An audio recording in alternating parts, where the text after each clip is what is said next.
Okay, my name is Levi Mills, and this is my video submission for Ensemble for my evaluation report. And I am here with one of the primary caretakers for my client, Emily, and this is him. So, sir, how are you doing today? I'm good. How are you? I'm doing good. I just wanted to bring you in and get you caught up on what information I have provided by you and your wife for Emily, as well as some local doctors, and also jump into some information for her future of prognosis and recommendations for you all for Emily. Okay. So to start things off with the basic information, like I said, that you and your wife provided me, Emily is a 6-year-old female, participated in an initial speech and language evaluation at the Marshall University Speech and Hearing Center due to concerns of a speech delay, as received by Dr. X. And she has also participated in a few other tests that with Dr. K, some psychological evaluations that led to a diagnosis of autism spectrum disorder. Does that sound correct to you? Yes. Okay, so just to go into some of the more basic information, like I was saying, Emily is said to have difficulty understanding others and making conversation, which is something that you all reported to us. And you also provided some other important information based on her development, such as like developmental milestones, both physical and speech-wise. Yep. So as far as her physical development, there was some mild delays reported, such as the milestones such as like lifting her head up by herself, and crawling and self-feeding, and she also has difficulty sitting alone.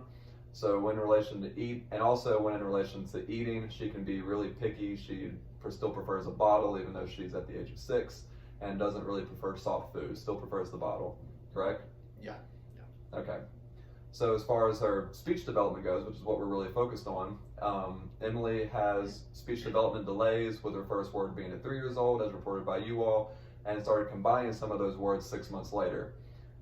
You all say that she does not have age-appropriate communication skills, and Emily has had difficulty adjusting to different routines in her schedule as well, which is another big thing that we were noted by Dr. K when he gave that diagnosis of autism spectrum disorder, is a problem with adjusting to new routines and new schedules. And that's pretty much all of the basic background information I've been provided. So now I'm going to go into more of the testing portion of the evaluation that I wanted to give you all information on. So we ran a test on Emily that is called the Functional Communication Profile Revised Test, or FCPR for short. Okay, so like, what is that test? It tests a bunch of different aspects of Emily. Like I said, it can address the receptive and expressive language, which is how you bring language in versus how you're sending it out. It also tests things like her social ability and her motor skills, her behavior, things like that. Just a very broad spectrum of things that is in relation to what we're trying to work on. Okay. And as far as the test results showed, it's in different domains, which will be normal, mild, moderate, or severe. There's different levels to everything. So as far as the mild scores, her motor skills, which is like the ability to move her arms, move her fingers, that was mild. She didn't have very many problems with that at all. As well as behavior and attentiveness, which is good. It's good that her behavior and attentiveness is strong, because that will really help in the future. So as far as the severe domains, however, they were derived from her receptive and expressive language portion of the test, and also the pragmatic and social ability. So that is some of the negatives that she did come up with on the test when compared to her motor and behavior. Her language skills aren't the best, and her pragmatic and social ability as well are not the best compared to other portions of the test. And then during those tests, we also picked up on some important information I'd like to let you all know. So Emily exhibited repetitive self-stimulation and visual stimulation behaviors. Okay, so what is that? Self-stimulation would be like was really tense, like she was always moving her hands, she was always like touching just to try to keep herself calm. And visual stimulation, by not really keeping that much joint attention, is kind of looking around the room, trying to find something to focus on so she could be calm, or more like a soothing herself whenever she was away from you all and with us while doing these tests. But she was alert during the test and responsive to all the aspects, which is great, but she could still have some problems with keeping the attention, or like really fidgeting, or like moving her hands around a lot. So that was just some information I want you all to let you know as well. And during some distress that she had during these tests, she would you could tell that she was looking for you all. She'd be looking at like the door where she came in because she knew that one of you would be out there, and she would start to emit like small vocalizations, like little like murmurs, or like almost like I wouldn't really call it cry, but it's more of like just wanting to get out of the room with us and be with you, the parents, obviously, because she wasn't too comfortable. But as far as Emily's communication skills that I found during this test is that Emily's primary mode of communication is total communication. So what is total communication? Total communication can be a combination of gestures, facial expressions, vocalizations to really let the clinician know what she wanted during this during these tests. So she wasn't using exactly multiple word sentences. Obviously, she was using like single words or like 2-word utterances, and then also using facial expressions and like gestures to let you know, like if she was pointing to something, instead of just saying that she wants it, she'd rather just point to it to let you know that she wants it. And then during some of the tests, she did not imitate some of the things that we were trying to get her to do very well. And we also noted that she knew her name, but she didn't respond when it was called.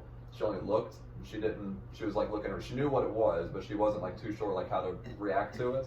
And eye contact also varied throughout the session. Like I said, with that joint attention, she would be looking around the room and trying to find things to comfort her. And she, like I said, she primarily requested these items through total communication.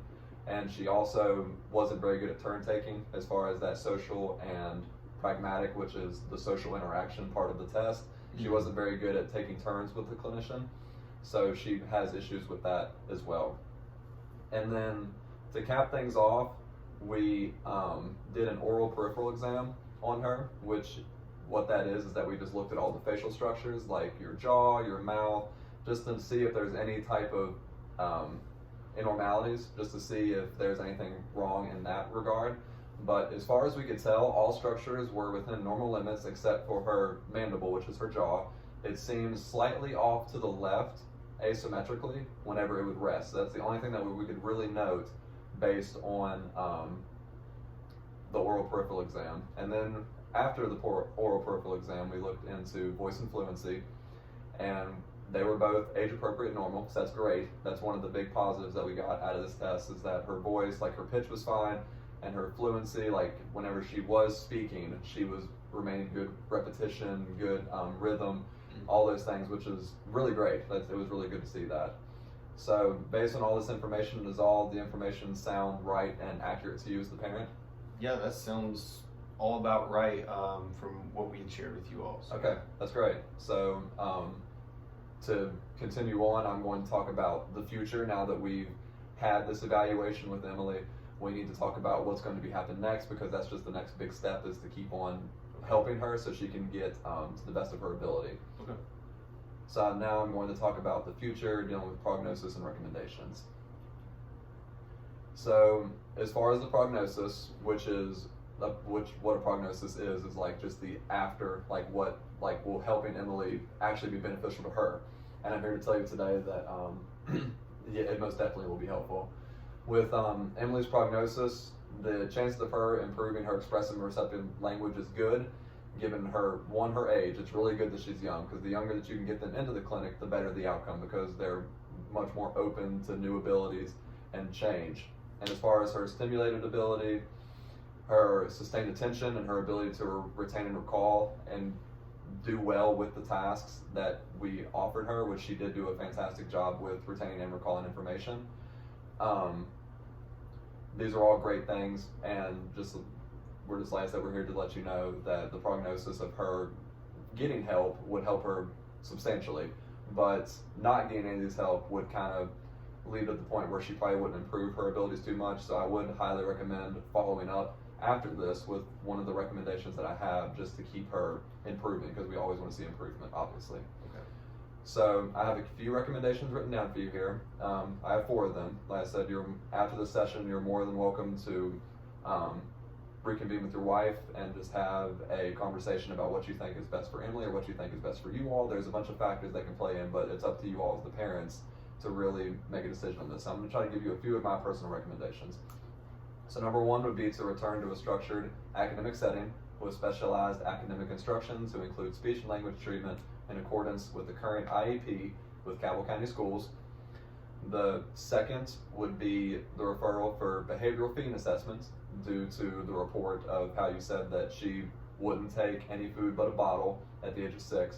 So it would be really good for the continued use of the bottle and restricted inventory of food consumed. So that behavioral feeding assessment would also really help her out with that aspect.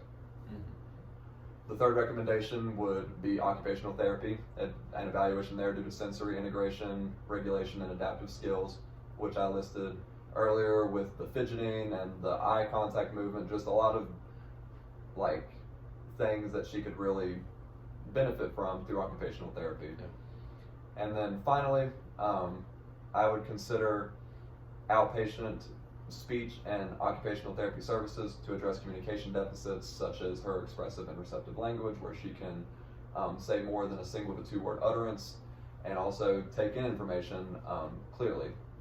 And that would also help with regulation and adaptive skills as well. Okay. And so I'm sure you're probably wondering where this would take place or like how long it would be, obviously, because time is obviously a thing where you and your wife are both working. Mm-hmm. So the biggest recommendation would include speech and language therapy at the Marshall Speech and Hearing Center for 2 45-minute sessions a week for a period of 2 semesters with their reevaluation at that time to determine future needs. So if all this sounds good to you, like I said, these are all the recommendations. Like I said, I know that you all need to reconvene and figure out a lot of things, but that is all about all I have for you today. Do you have any further questions? No, that sounds perfect. That's excellent. Thank you. Okay, I look forward to hopefully working with Emily more and you all in the future. I really enjoyed this evaluation. I hope that you enjoyed gathering some more information, and I hope that you all make a decision. Like I said, it's there's no rush, but it's anything. Like I said, the quicker we can jump on it, the better we can improve, and that's what it's all about, is helping Emily improve. So, like I said, I look forward to working with you all more in the future, hopefully, and that's about it. Have a good day. You too. Thanks. Absolutely.